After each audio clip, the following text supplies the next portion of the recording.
Welcome back to Good Morning Waverly. Your time is currently 6:51, which means it must be time for sports. Last weekend at Wartburg was Unified Sports Day.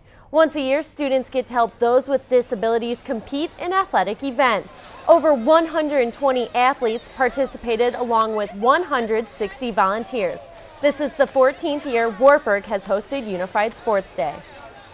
We get to go, whether you're a football player, tennis player, basketball player, we get to go and we complain about tough practice, like how much conditioning we do, but then to watch them just be so happy to make a layup or something simple like that, it really teaches you about your life. On Tuesday, the number 10th ranked Janesville girls basketball team was in action at home against number 15 Clarksville.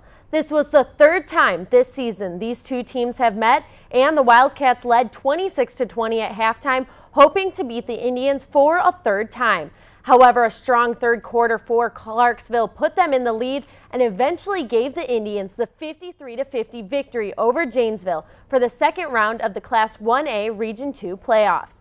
Anna Backstrom led Janesville with 17 points and 14 rebounds, and Hannah Pope led Clarksville with her 18 points, 8 rebounds, and 4 blocks. On Monday, the Janesville boys basketball team would have a much different outcome than their female counterparts. They were also up against Clarksville at home for the first round of the Class 1A District 4 playoffs. Janesville started off hot with a 17-0 run, and they would never let up. By halftime, the Wildcats were up 37-14. The Indians only scored 6 points in the whole second half as Janesville took this one easy by a final of 60-20. Montana Meyer led Janesville with his 14 points, and Joe Friedrich added 12 points and 8 rebounds. Now the Waverly Shell Rock girls basketball team won their third straight NEIC title last week with a 47-34 win over Charles City on Thursday and a 54-32 win over Decorah on Friday. The win over Decorah gave the GoHawks their 19th regular season victory, and they only had 2 regular season losses. 2 weeks ago, I interviewed Afton Fife on the show about her amazing accomplishments so far this season, and she had another one last week as she became the first ever Waverly Shell Rock girls basketball player to score 1,000 points in her career. Now Afton and the Lady GoHawks will be in action tomorrow night for the second round of the Class 3A playoffs. The game is at home against the winner of West Delaware and Vinton-Shellsburg.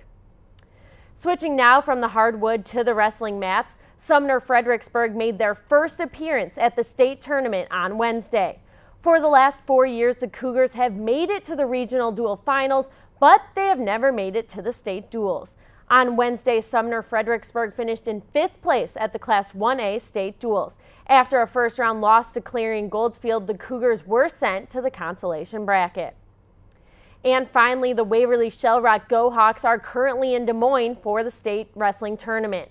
On Wednesday, for the Class 3A Iowa State duels, the GoHawks finished in 3rd place as the 4th seed.